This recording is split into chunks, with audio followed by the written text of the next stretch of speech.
Abra sua Bíblia comigo em 2 Timóteo, capítulo 4. Glória a Jesus. Aleluia. 2 Timóteo, capítulo 4, versículo 1 diz assim: Conjuro-te, pois, diante de Deus e de Cristo Jesus, que há de julgar os vivos e os mortos na sua vinda e no seu reino. Prega a palavra, insta a tempo e fora de tempo, admoesta, repreende, exorta com toda a longanimidade e ensino, porque virá um tempo em que não suportarão a sã doutrina, mas tendo coceira nos ouvidos, cercar-se-ão de mestres segundo as suas próprias cobiças, e se recusarão a dar ouvido à verdade, voltando às fábulas. Tu, porém, sê sóbrio em tudo, sofre as aflições, faze a obra de um evangelista e cumpre bem o teu ministério. Quanto a mim, já estou sendo derramado como libação, e o tempo da minha partida está próximo. Combati o bom combate, acabei a carreira e guardei a fé. Desde agora a coroa da justiça me está guardada, a qual o Senhor justo juiz me dará naquele dia, e não somente a mim, mas também a todos que amarem a sua vinda. A todos que amarem a sua vinda. Louvado seja o nome do Senhor Jesus Cristo. Irmãos, esse texto, 2 Timóteo, talvez foi a última carta que Paulo escreveu.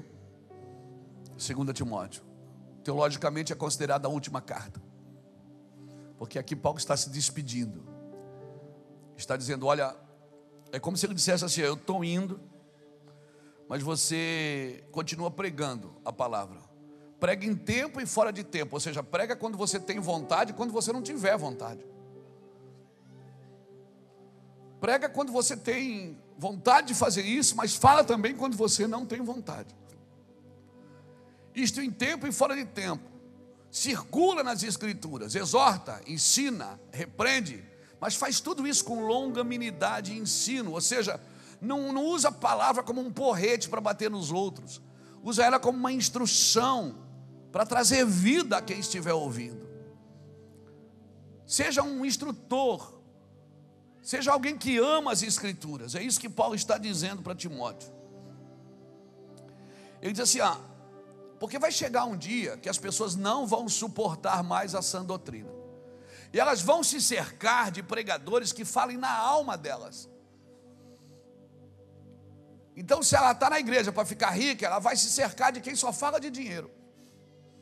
Se ela está na igreja para ficar famosa, ela vai se cercar só de quem vai falar sobre isso, porque as pessoas vão se cercar de mestres segundo as suas fábulas. Paulo está dizendo que isso vai acontecer. Ele dizia há 2000 anos atrás, e eu quero me ousar a dizer que isso já está acontecendo. Irmãos, o prato do dia do evangelho é justiça. O prato do dia do evangelho é arrependimento. A mensagem única do evangelho é arrependimento. Arrependei-vos, porque está próximo o reino de Deus. Isso não significa que eu não posso consolar, que eu não posso dizer: olha, Ulisses, Deus vai prosperar os seus caminhos. Não significa que isso não pode acontecer. Significa que não pode haver uma substituição naquilo que é fundamento do evangelho, irmãos.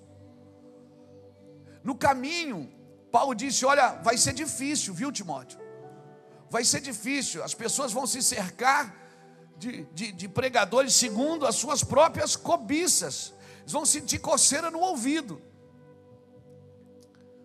Serão ovelhas que vão sentir coceira no ouvido, e elas vão se cercar de seus próprios mestres segundo as suas próprias cobiças, e se recusarão de dar ouvido à verdade, se voltando a fábulas, se voltando às conversas intermináveis. Em outro texto, Paulo fala que são conversas intermináveis, que não influi, não contribui, nem auxilia.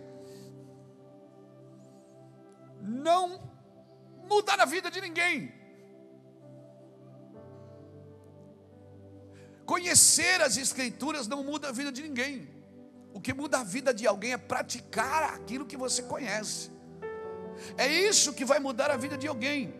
Então, hoje, eu pensei em falar sobre isso, sobre fé, irmãos. Porque se você precisa ter fé, se você precisa aprender sobre fé para ter fé, não, porque fé não se aprende. Fé é uma coisa praticada. É um músculo que você tem que mover ele. E quer saber? Mexe os músculozinhos para você ver.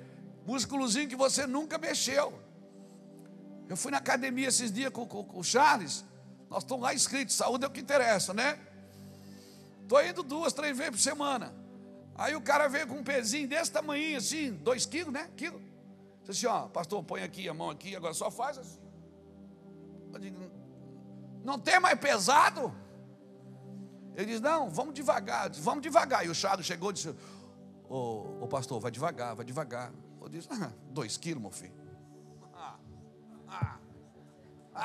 3 sessões de 15. Eu digo, 15? Eu vou fazer 20. Sou pastor, meu filho. Pentecostal.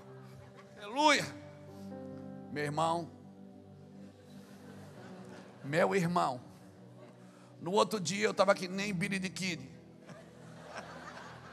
Saque, Joe. Eu não consegui escovar o dente. Se eu usasse dentadura era mais fácil, que eu tirava e fazia.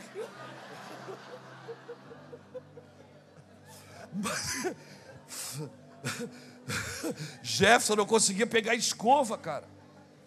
Eu não conseguia fazer esse movimento aqui. Isso aqui estava paralisado. Eu disse, meu Deus, eu vou ficar bom de novo, não vou?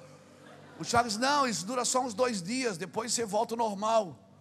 Irmão, quando eu chego na academia agora, eu olho para aqueles pezinhos, eu disse, ai bicho, desgraçado. Você não me engana mais. Por quê? Porque fé é isso. Fé é você mexer em lugares que você nunca mexeu. Fé tira você do básico, de ir na igreja, vou na igreja, sirvo na igreja, vou lá, pego um envelope, boto uma oferta, pastor manda ficar de pé, eu fico, manda sentar, eu sento. Mas quando a Bíblia chama você para viver algo sobrenatural, irmãos, você vai ter que mexer áreas da sua vida que você nunca mexeu. E quer saber, a princípio, quando você mexe, dói, mas a dor é pedagógica. A dor significa que você está mexendo no lugar certo. A dor significa que aquele lugar ali precisava de exercício, ele precisava ser mexido. E a fé é um músculo. A fé não é do tamanho de um grão de mostarda, é como um grão de mostarda, que quando semeado é que dá a maior hortaliça. Se ela não for semeada, ela não dá a maior, ela não vai dar hortaliça nenhuma. Você tem que semear a sua fé. Então você precisa ter fé para depois então aprender sobre fé. Agora, se você analisar, se você olhar para Hebreus capítulo 11, você vai assustar um pouco. Por quê? Leia Hebreus capítulo 11, todos os versículos do capítulo 11, depois quando você chegar na sua casa, faz uns estudozinhos de Hebreus. O sucesso para Deus não está ligado no que eu conquistei pela fé, mas está ligado naquilo que eu não perdi, por causa da minha fé. Então, se você ler Hebreus, nos últimos versículos, está escrito lá assim, que uns pela fé apagaram a força do fogo, mas outros pela fé morreram queimados em fogueiras. Uns pela fé venceram reinos, mas outros pela fé perderam a vida. Mas a gente não. Como a nossa fé é logística, a gente acredita que a fé só dá certo para quem está indo bem. Então o cara que morreu queimado no fogo, ele não tem fé? Não, ele morreu, o outro apagou. Pela fé apagaram a força do fogo. O outro pela fé morreu queimado no fogo. Um pela fé venceu reinos, o outro pela fé perdeu a vida. Alguns pela fé foram cerrados no meio, outros não. Então quem venceu e quem perdeu? Todos venceram. Porque todos, ou morrendo ou vivendo, morreram e viveram pela fé. Nós precisamos entender isso. Sucesso para Deus é você não perder a fé. Sucesso para Deus não está ligado à conquista por causa da fé. Se você tem fé, você vai agora acreditar, e você vai fazer uma obra, você vai fazer uma oferta, e você vai pegar um envelope, e você... Não é isso, é fé, irmão. A fé da Bíblia não é logística. O que chama a atenção de Deus não é o quanto você conquistou pela fé, é o quanto você não perdeu por causa da sua fé. É a vida que você não perdeu, é a unção que você não perdeu. Por isso que Paulo disse: eu combati o bom combate, acabei a carreira e no outro dia mataram ele, serraram ele no meio, foram dividindo as partes dele e penduraram, um braço num poste, a cabeça no outro, e assim por diante. E aí eu pergunto, ele guardou a fé ou não guardou? Guardou, irmãos. Porque a fé que a Bíblia ensina não tem a ver com o quanto eu conquistei, mas é o que eu não perdi. Talvez você não conquistou nada na vida. Talvez você olhe para a sua vida, puxa, a mesma coisa de 10 anos atrás. Mesmo carro, você deu uma reformadinha, ficou bom. A casa você deu uma pintadinha, ficou bom. Fez um banheirinho a mais. Ela não é? Fez um jardim diferente. Pintou de cor de abóbora. Está mais bonita. Trocou a vidraça, botou de alumínio. Aí você diz: poxa, minha vida não muda. Mas você continua o mesmo homem, íntegro, reto, abençoado por Deus, paizão, maridão, homem de Deus. Não é o quanto você conquista. Aí a gente diz assim: quando eu era pobre eu servia a Deus, agora que eu fiquei rico. Irmão, o dinheiro não desvia ninguém. Ele só revela quem você sempre foi. Sucesso não desvia ninguém. Se você é um homem de Deus, você pode ter sucesso, sem problema, você pode ter bens. Amém, irmão? Você não precisa fazer voto franciscano, voto de pobreza, não. Porque se você tem caráter, Deus não tem problema de dar dinheiro para você. Porque você vai abençoar pessoas, vai ajudar vidas, vai estender a mão para muita gente. A fé que a Bíblia ensina, irmãos, é uma fé que ela não perde a moral, não perde o lugar em Deus. Passa a luta, a hora está no monte, a hora está no vale, mas é alguém que está firme no Senhor. Sucesso para Deus é você não perder a fé. E esse texto me chama a atenção, porque Paulo diz assim: eu combati o bom combate, eu acabei a carreira. Paulo está anunciando que vai morrer. Ele não sabe ainda como ele vai morrer, mas ele já sabe que vai. Ele diz: olha, ele está falando para o seu filho na fé, Timóteo. Ele diz assim: quanto a mim, primeiro ele diz: você faz isso, agora quanto eu, não se preocupa, porque eu vou morrer, eles vão me matar aqui, mas eu guardei a fé. Eu não perdi nada. Quem me olhar pendurado num poste pode pensar que eu perdi alguma coisa. Quem olhou para Jesus na cruz, naquele dia, disse, alguns até cuspiram, mas não entendia que 3 dias depois ele estava ressuscitado. Não entendeu que 3 dias depois ele estava sentado com os seus discípulos, ministrando o Evangelho e perguntando: por que vocês estão tristes? Eu não falei para vocês que isso ia acontecer? Levanta sua mão assim, querido. Respeita os processos de Deus na sua vida. Não arrombe portas que ainda não foram abertas. Espera o tempo de Deus para a sua vida, para a sua casa. No tempo de Deus você não pesca o peixe que pula dentro da rede. No tempo de Deus as coisas aceleram na sua vida. Você esperou 10 anos por uma coisa, não aconteceu, mas num só dia, numa só hora, num só segundo, Deus pode virar uma chave dentro de você e mudar toda a sua trajetória. Aleluia! Você está me entendendo aqui, querido? Ele não disse: olha, eu fiz a obra missionária. Ele não disse: eu escrevi um monte de livros. Para mim, o currículo maior de Paulo é ele dizer: eu guardei a fé. Sofri pra caramba, apanhei pra caramba. Todo bar que eu entrei afundou, toda cidade que eu entrei eu fui expulso. E sofri, mas eu guardei a fé. Querido, se você está guardando a fé, não importa se você mora em Alphaville ou em Alfavela. Se você está guardando a fé, não importa se você mora no barraco ou na mansão. Se você anda de Mercedes ou de busão. Até combinou, vou fazer um rap. Mercedes ou busão. Tom, tom, tom, tom, tom, tom. Mandar para o Felipe Vilera essa. Não importa se você anda de Mercedes ou de busão. Se você mora no barraco ou se você mora na mansão. Ó, mansão, Paulo não disse, eu fiz a obra, eu ganhei dinheiro, eu fiz isso, eu fiz aquilo. Não, Paulo, para mim, a fala mais importante de Paulo nesse texto é ele dizer, eu guardei a fé.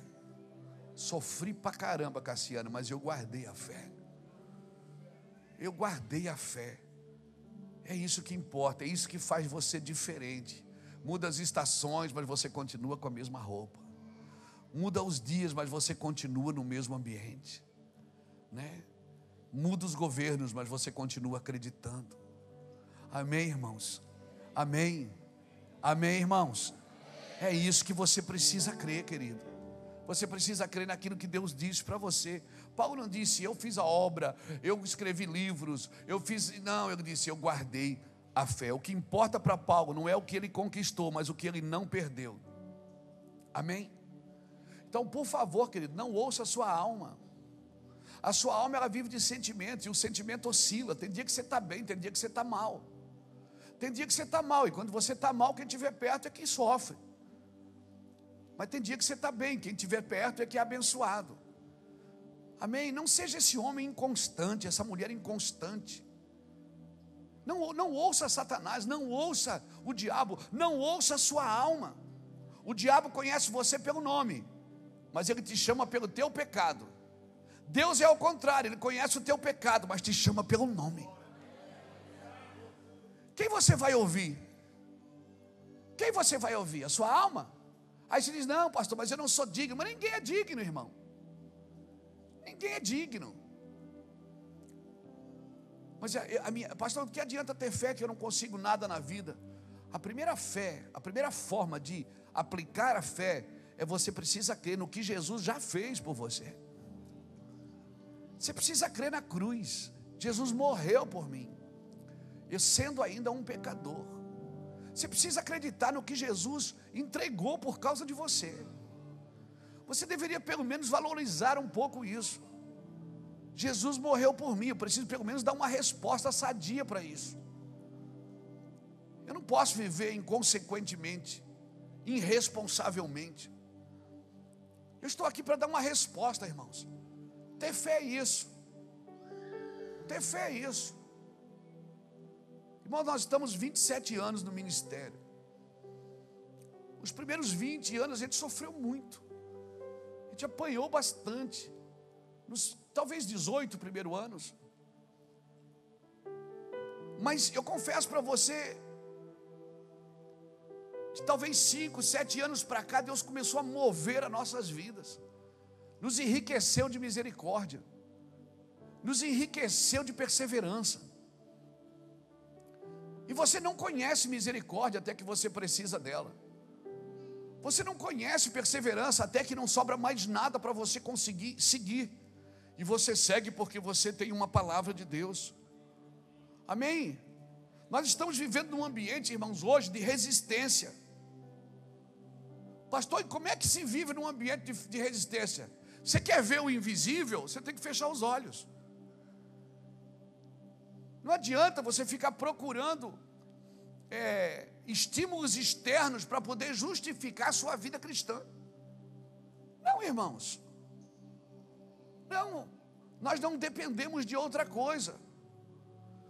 Ah, mas e se o dólar aumentar? E se a bolsa cair? E se as empresas fecharem?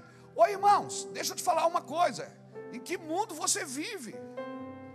Um homem que anda com Deus, o mundo não é um problema para ele, é ele que é um problema para o mundo.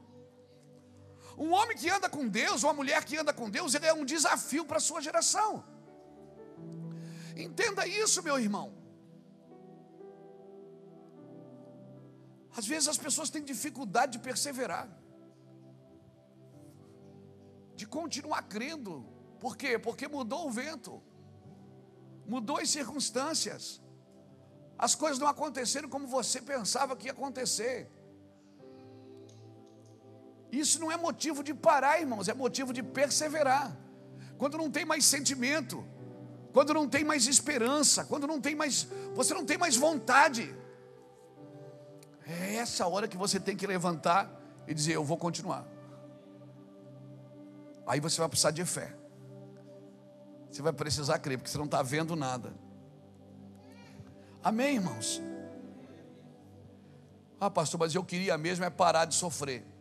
Talvez muitos de nós, para parar de sofrer, vão ter que parar de fingir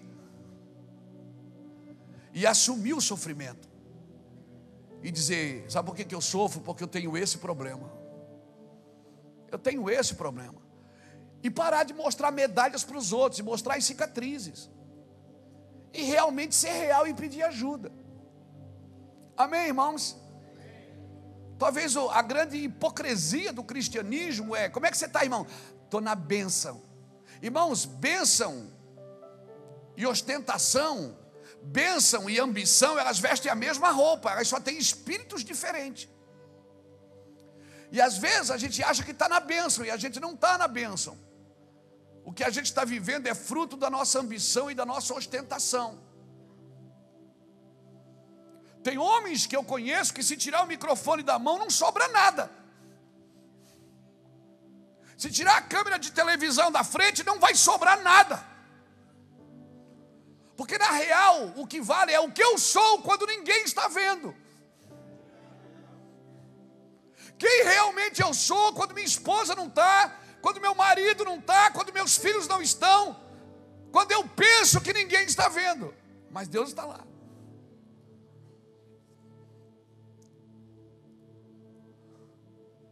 Então, se tirar todos os nossos estímulos externos, o que é que sobra?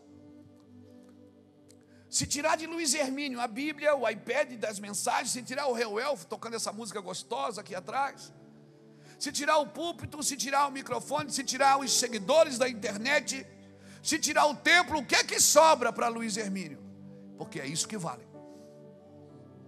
Diante de Deus, não é o que eu conquistei. Quantas igrejas você tem, pastor? Quantos seguidores você tem no Instagram? Quantos livros você escreveu? Quantos convites você recebe por dia? Nada disso importa. O que importa é o que eu guardei, vivendo tudo isso sem perder o que Deus me deu. É isso que importa. Talvez você não esteja dando certo agora.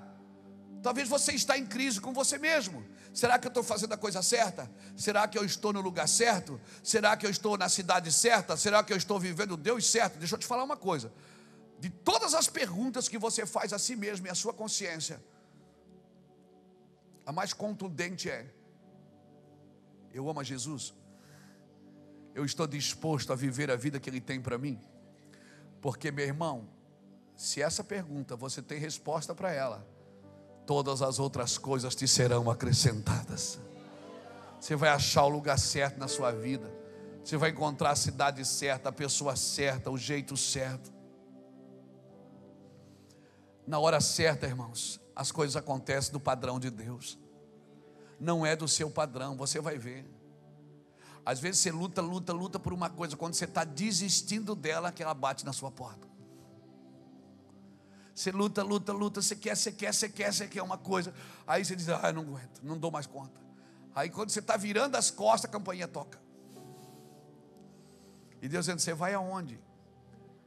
Onde é que você está indo? Você vai aonde? Foi isso que Deus respondeu quando o povo saiu do Egito e deu de cara no Mar Vermelho. E o povo começou: Moisés, nós vamos morrer. E Moisés clamou a Deus, e eu disse: o que vocês estão falando comigo, gente? Vocês acham que eu tirei vocês dali para morrer aqui? Que tipo de Deus você acha que eu sou? Acorda, Brasil.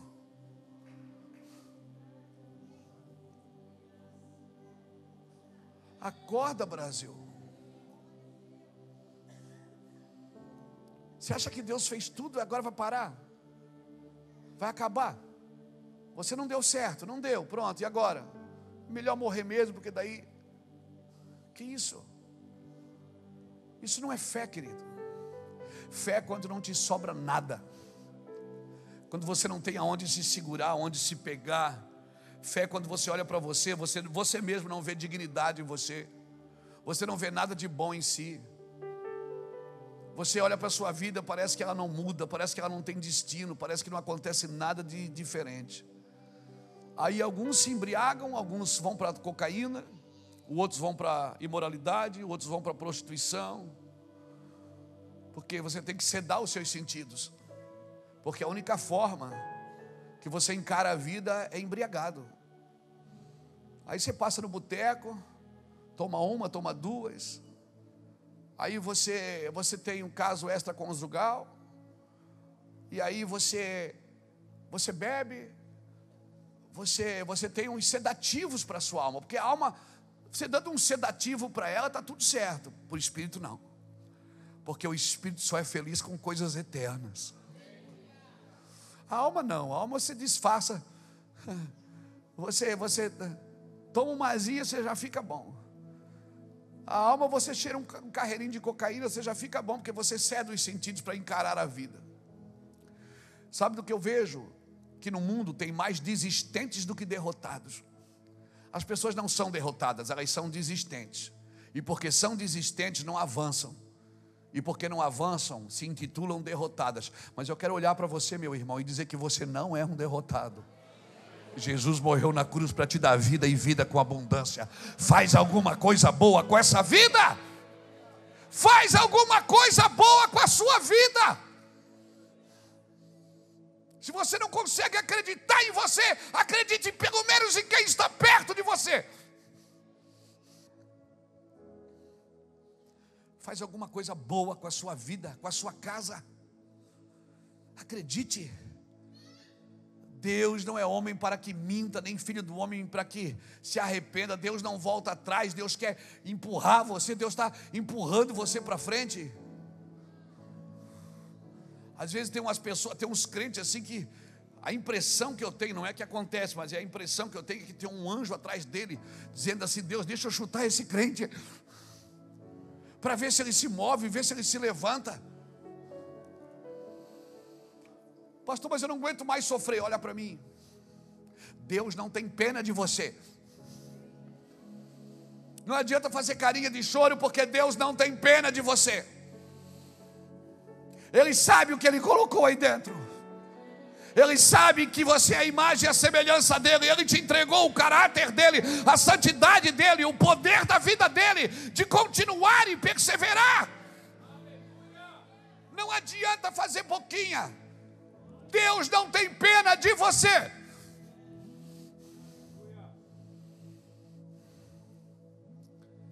Mas eu quero parar de sofrer, então nós temos que parar de fingir, nós temos que ser real. Por quê? Porque gente real sofre. Gente real é perseguida. Gente real chora. Gente real tem medo. Gente real tem culpa.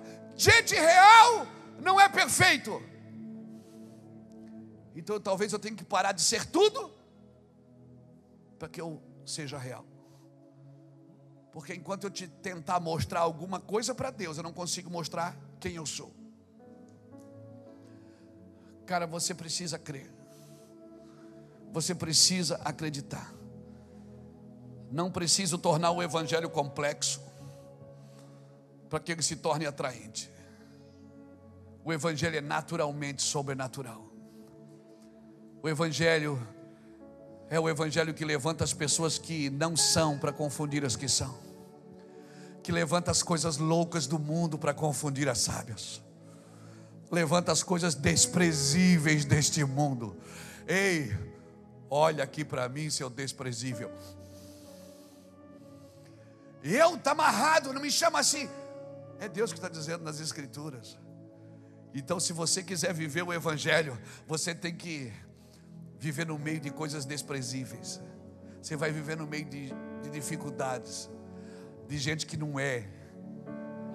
Amém? E você está lá dando força, estendendo a mão para todo mundo. Evangelho é isso, guarda a fé. Prega em tempo e fora de tempo. Busque isso em Deus. Os dias são difíceis. As pessoas estão incontroláveis. Você sabe que o remédio mais vendido no mundo é Rivotril, que inibe as emoções, porque o mundo está muito emocionalista. As pessoas têm dificuldade de avançar no espírito.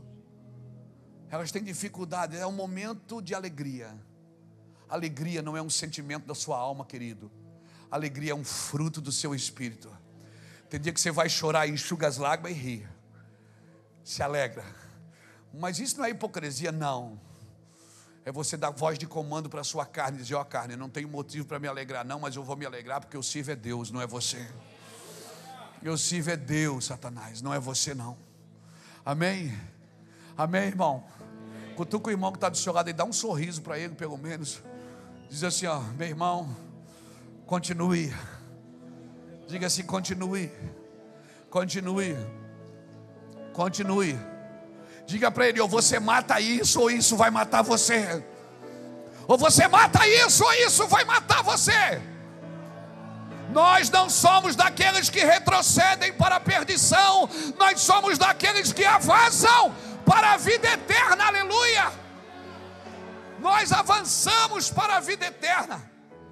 Aleluia. Aleluia. Glória a Deus. Meu Deus. Mas como é que eu faço isso? O que é que Jesus disse para o vento? Cala-te. O que é que Jesus disse para o mar? Aquieta-te. Se Jesus falou com eles, é porque eles podem ouvir.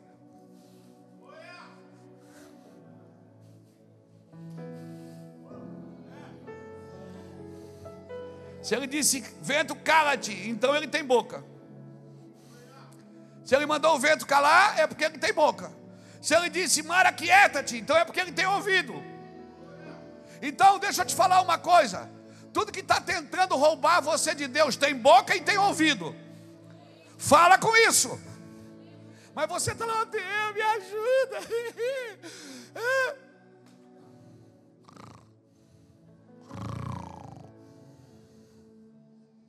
Eu vou tocar a musiquinha do Rock Balboa para você. Tudo que está tentando roubar você de Deus tem boca e tem ouvido. Fala com isso. E sabe como é que fala com o diabo? De pé. Não é de joelhos. De joelhos você fala com Deus, prostrado. Mas tem coisa da vida que você diz: Deus, o mar. Deus diz: por que vocês estão clamando a mim? Eu já venci isso para você. É você que tem que passar. Por que você está pedindo uma coisa que eu já fiz? Por que você está pedindo para mim resolver um problema que eu já resolvi? Então diga para isso: cala-te. Diga para isso: aquieta-te. Diga. Irmãos, mas eu trabalho para Deus, pastor, eu sirvo a Jesus. Irmão, deixa eu te falar: qualquer coisa que você faz para Deus que te rouba a fé, está te derrotando. Qualquer coisa que você faz para Deus que te rouba a fé, está te derrotando. Se ganhar dinheiro está fazendo você perder a fé, então ganhar dinheiro está te derrotando. Se ficar famoso está fazendo você perder a fé, isso está te derrotando.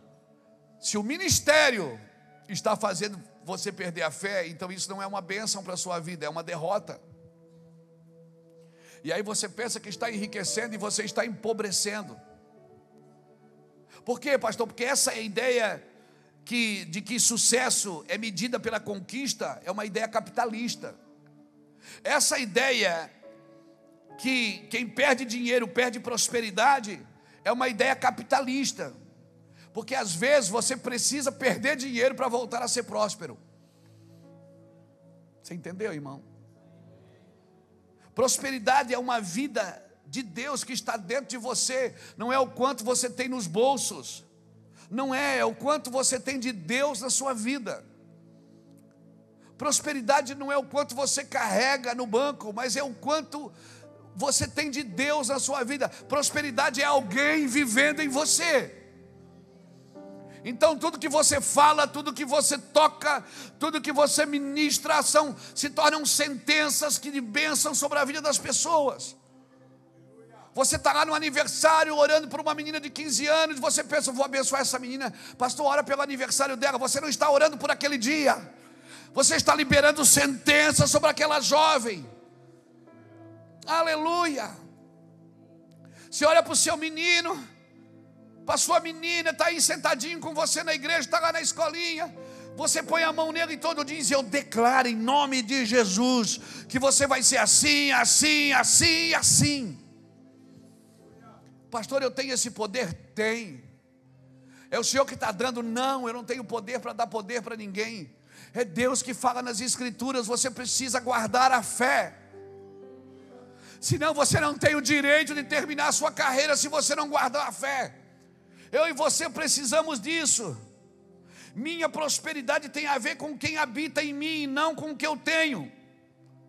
A minha prosperidade não está presa ao capitalismo, a minha prosperidade não está presa ao socialismo, ao comunismo, ou seja, a condição política que eu vivo, a minha nação vive. Eu não estou preso a isso, eu estou preso a uma palavra divina que disse: Luiz, você vai prosperar. 1000 cairão do teu lado, 10.000 à sua direita, mas tu não serás atingido, somente com os seus olhos. Ei, você precisa acreditar no que Deus disse. E parar de se mover por circunstâncias.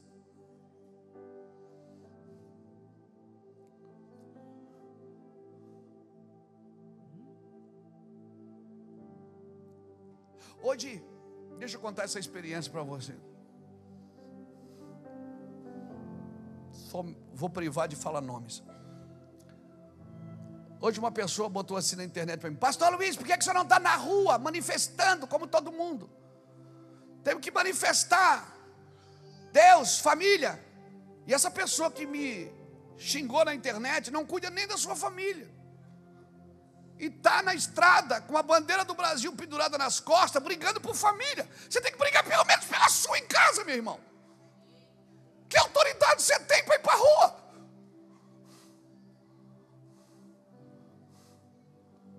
Se você não guarda nem a sua.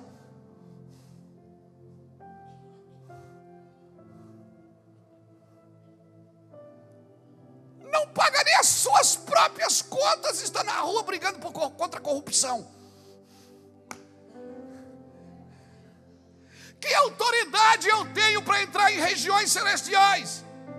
Eu só posso pregar onde eu já fui pregado, meu irmão. O sangue tem que correr na minha vida primeiro. Eu tenho que ser exemplo para os fiéis, para depois ser exemplo para os infiéis.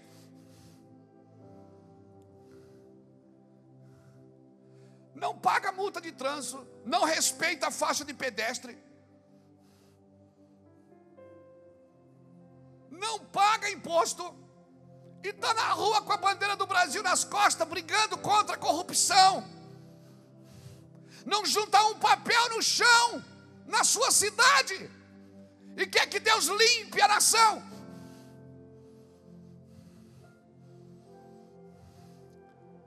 Vamos para a rua sim, mas vai chorar, vai adorar a Deus. Vai para a praça, pega o violão, vai adorar a Deus.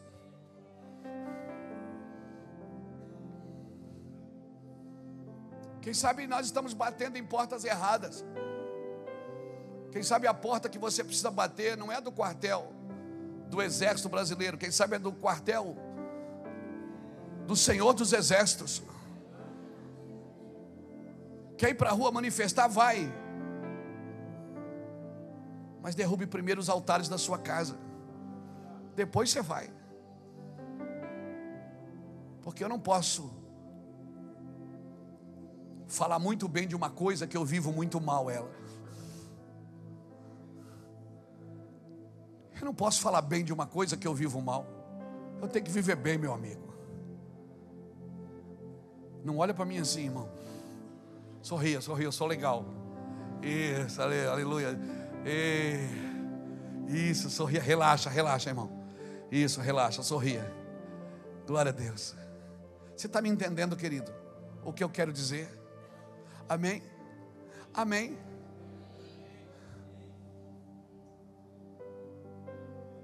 O povo se alegra quando um justo governa. Mas nós queremos que uma justiça que muitas vezes nós não a praticamos como cristãos. Mas a nação precisa se arrepender. Irmão, quem precisa se arrepender primeiro é a igreja. É a igreja que precisa se arrepender. por não representar bem Deus na terra. Eu e você precisamos ir para nossa casa, pegar os nossos filhos, ensinar para eles sobre arrependimento.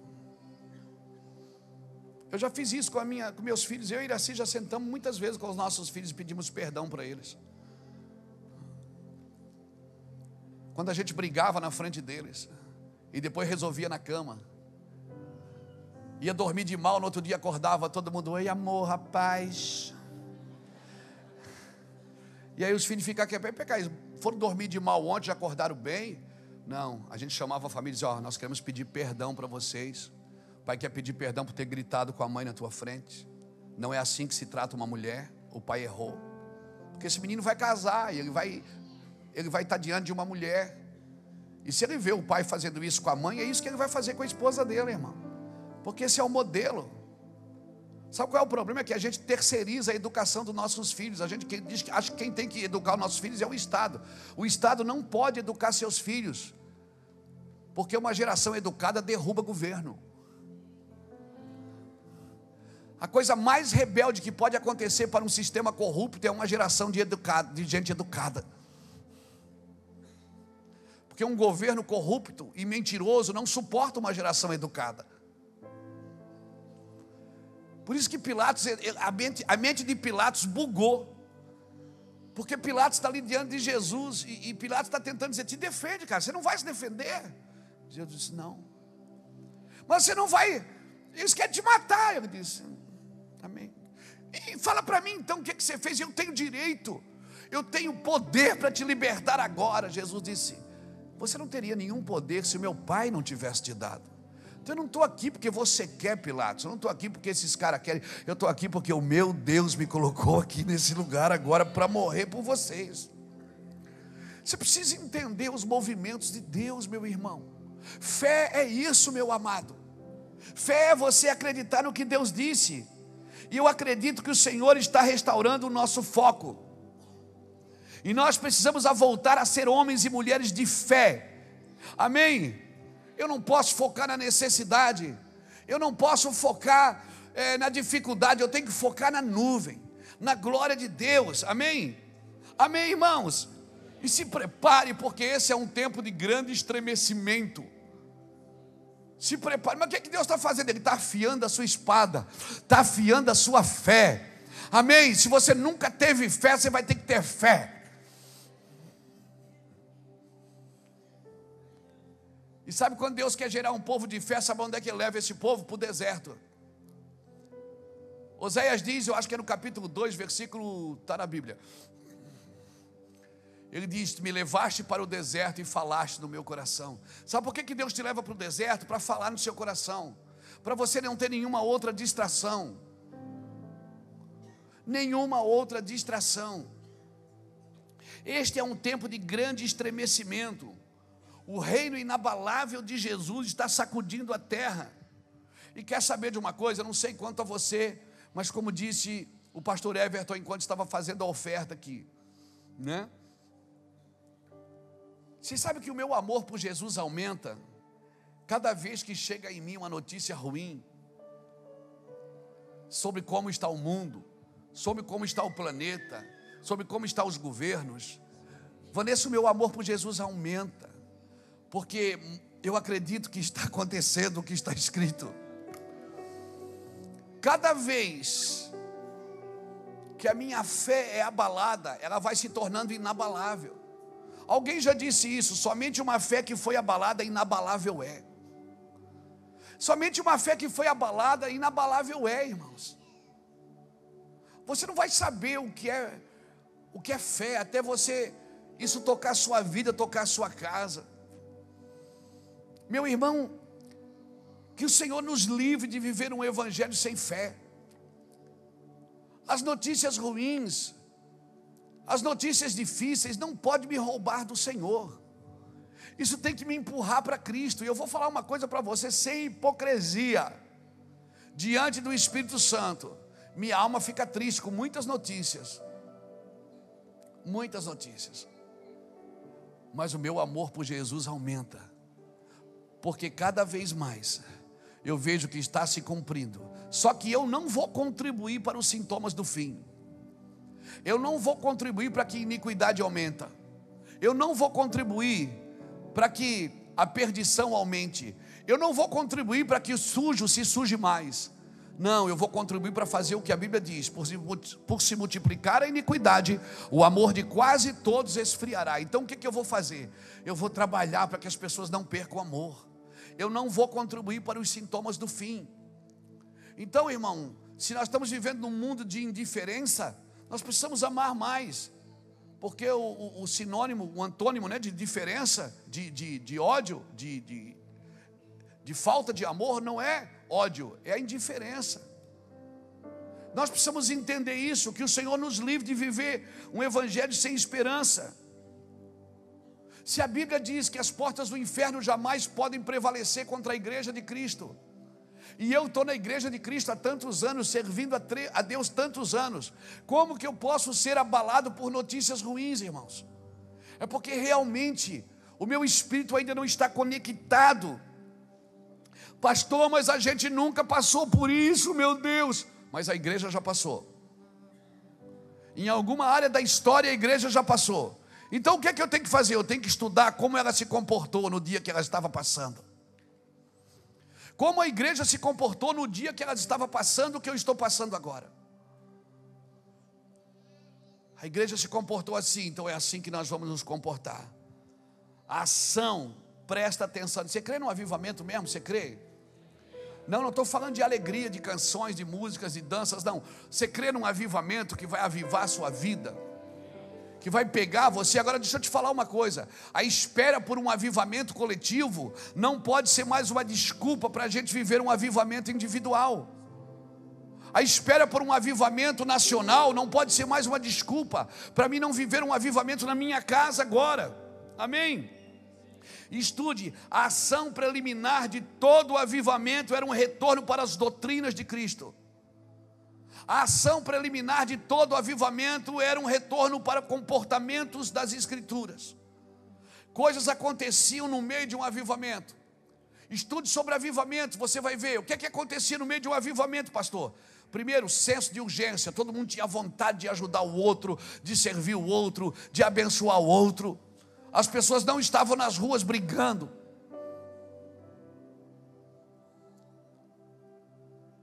O que é que acontecia no meio de um avivamento? Reposicionamento na responsabilidade. Cada um tem que saber a sua responsabilidade e parar de transferir responsabilidade. Hoje eu estava lá com os homens e eu estava falando com esses homens. Estava lá, e quantos homens tinha lá? 300? 260 homens tinha lá. E não era Nutella não, era homem mesmo. Eu estava lá com os homens, e eu estava falando só para isso, com eles, comigo, também sou homem. Eu estava dizendo, sabe quem é o homem? O macho, o alfa, é aquele que não transfere para a sua esposa as suas responsabilidades. Que não transfere para a sua esposa as suas dores, as suas mazelas. Que como Jesus pula na frente da igreja e diz, eu morro por ela. Que entrega a sua vida para ela, por ela. Então, irmãos, se preparem, porque o reposicionamento da responsabilidade está acontecendo nesses dias. Outra coisa que acontecia em meio a um avivamento, a manifestação do sobrenatural. O sobrenatural, coisas sobrenaturais vão acontecer na sua vida. Nossa casa está vivendo uns dias de experiências sobrenaturais com o nosso filho. E há meses atrás nós vivíamos experiências sobrenaturais com outra situação. E ano passado a gente viveu uma experiência sobrenatural com outra situação. E eu espero que no começo do ano que vem eu viva experiências sobrenaturais com outras situações. As experiências sobrenaturais, elas não podem deixar você. Amém, irmãos? Louvado seja Deus. E outra coisa que acontece no meio de um avivamento, um reabibliamento de ensino. As pessoas não querem só uma mão na cabeça, elas não querem só uma oraçãozinha de final de culto, Elas querem um reabibliamento, elas querem voltar para os fundamentos teológicos, elas querem voltar para as estruturas bíblicas, elas querem voltar a fazer missão, elas querem voltar a queimar pela cidade, elas querem voltar a servir pessoas, ajudar famílias. Elas não estão procurando só encher cadeiras. Então, senso de urgência, reposicionamento de responsabilidade, manifestação do sobrenatural e reabibliamento no ensino são coisas que vão acontecer no meio de um avivamento, irmãos. E isso não tem nada a ver com Brasília, meu amigo. Isso tem a ver com o seu lar, com a sua família, com seus filhos, com seus meninos, com as suas meninas, com o seu cônjuge. Nós não podemos terceirizar para outras instituições a responsabilidade que nós temos que ter como uma igreja. Nós não podemos terceirizar a educação dos nossos filhos. Nós não podemos terceirizar a justiça social e nem a estabilidade familiar. Amém, irmãos? Amém, irmãos? O Estado não pode ajudar você a criar seus filhos. Quem tem que ajudar você a criar seus filhos é Deus. E sabe quem é que cria os filhos? São os pais. Olha para a família de um judeu, é assim que ele vive. Você vai lá no Muro das Lamentações em Israel, nós já tivemos a oportunidade de ir várias vezes.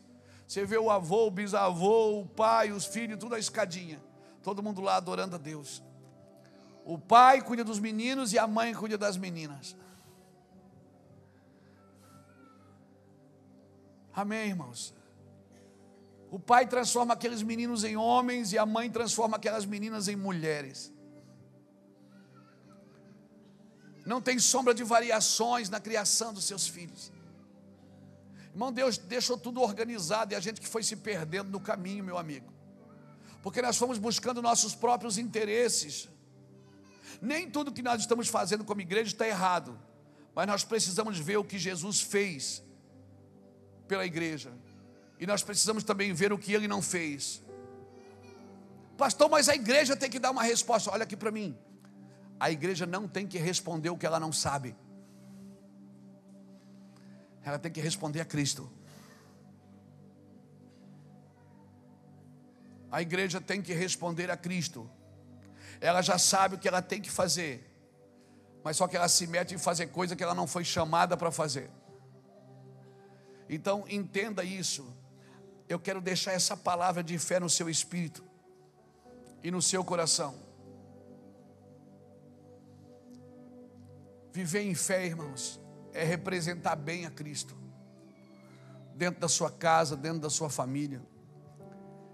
Viver em fé é acreditar que Jesus fez e viver a partir daquilo que Ele já decidiu. Eu quero isso. Eu quero isso. Eu viajo o Brasil para pregar o Evangelho, irmão, porque eu fiz uma decisão. Eu quero servir a Jesus. Eu tenho muito para falar. Eu tenho muito para dar e talvez não caiba só aqui nessas paredes. Eu preciso sair, eu preciso despejar. Por isso terça eu estava em Campinas, quinta eu já estava em Anápolis, hoje eu estou aqui, amanhã eu estou no Rio. E assim vai. Por quê? Porque eu tenho muito para dizer. Eu quero ajudar. Eu quero estender a mão. Eu estou inconformado com esta geração. Eu estou inconformado com esta geração, irmãos. O senhor está inconformado com o andamento das coisas? Não, irmão. Eu estou inconformado numa geração que vai para a igreja, senta no domingo, mas mesmo assim não acredita constantemente em Cristo. Qualquer mudança de vento, ele já muda de sentimento. Não, querido, Deus não perdeu o controle de nada. E nós vamos viver um avivamento nessa nação, sim. Eu e você vamos viver um avivamento nessa nação. Eu quero declarar, Deus vai restaurar sim a sua casa, a sua família, seus parentes.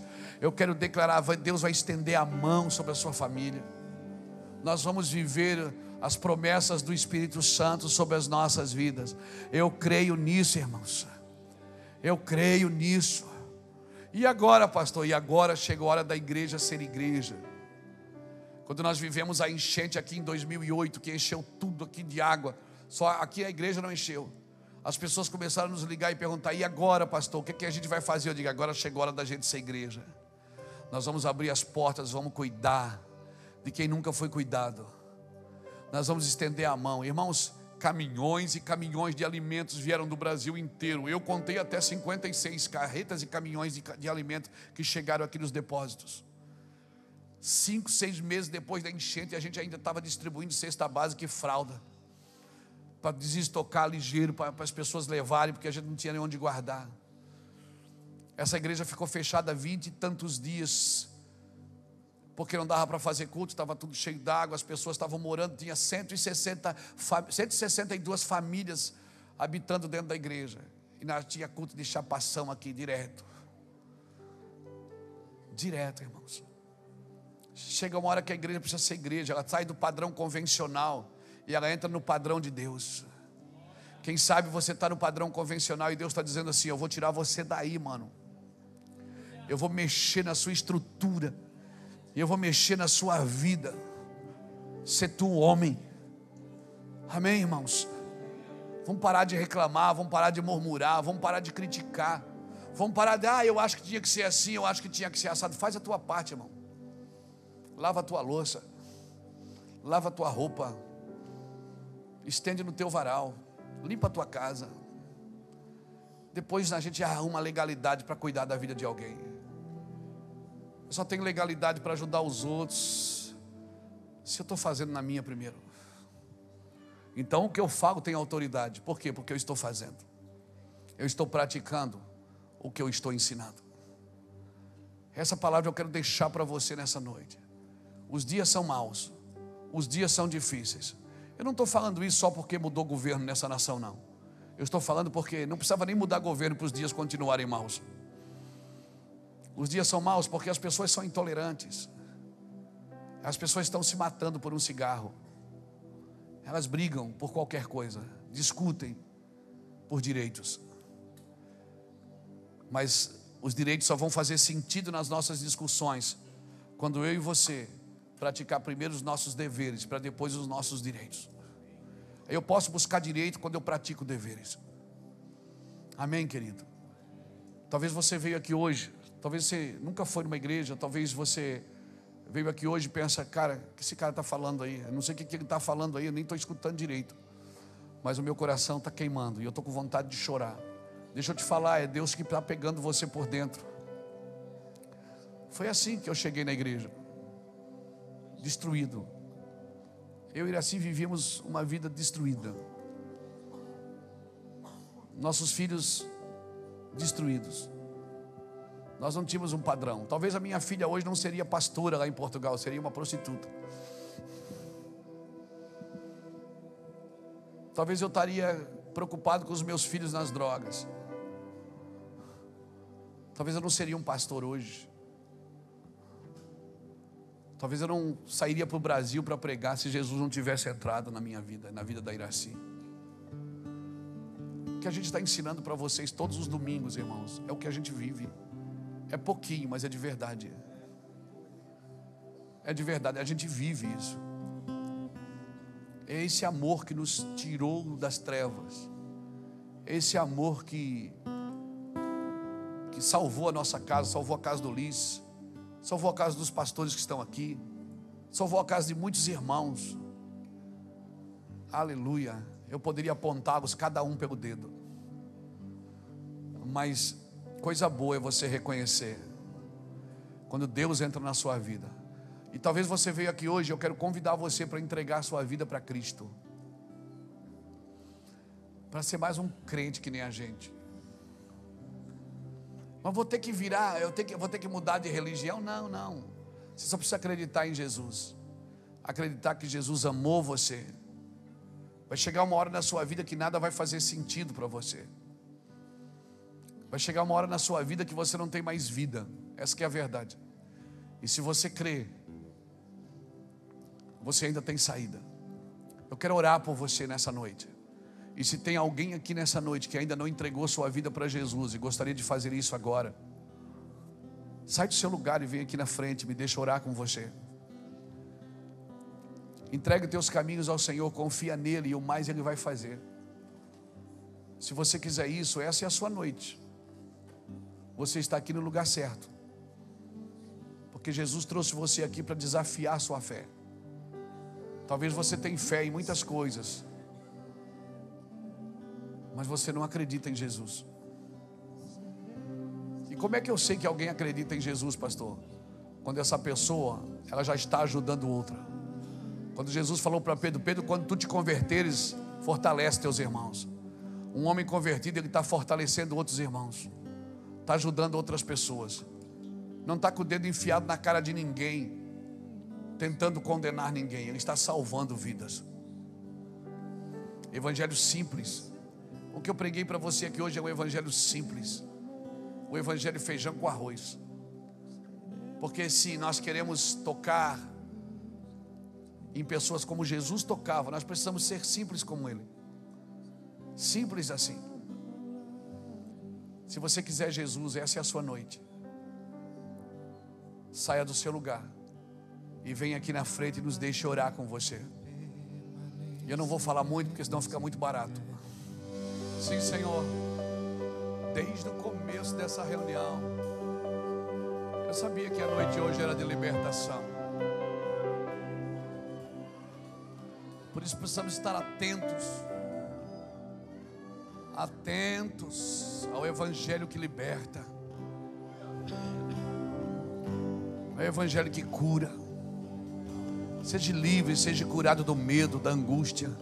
Chegue mais aqui na frente, vocês que estão confessando isso. Chegue aqui. Aleluia, querida. Jesus vai mudar a sua vida. Por favor, fique à vontade. Chegue mais perto. Eu queria que vocês estendessem a mão e orassem por eles. Aleluia. Ninguém foi buscá-los na cadeira. Ninguém prometeu nada a eles. A gente só pregou o evangelho. O evangelho é naturalmente sobrenatural. E eu não me envergonho do evangelho, porque é poder de Deus para a salvação. É o evangelho. Chore, ore por essas pessoas. Pai, nós abençoamos cada vida que aqui está, cada casal, cada homem, cada mulher. Pedimos a tua bênção sobre a vida deles. Cobre-os com o teu sangue. Nós oramos para um novo tempo sobre eles. 10 pessoas aqui estão aqui, Senhor. Nós oramos para essas 10 vidas, que se tornem 10 lares, 10 nações. Nós oramos para que um novo tempo venha sobre a vida deles, Pai. E o teu nome seja glorificado em nome de Jesus. Amém.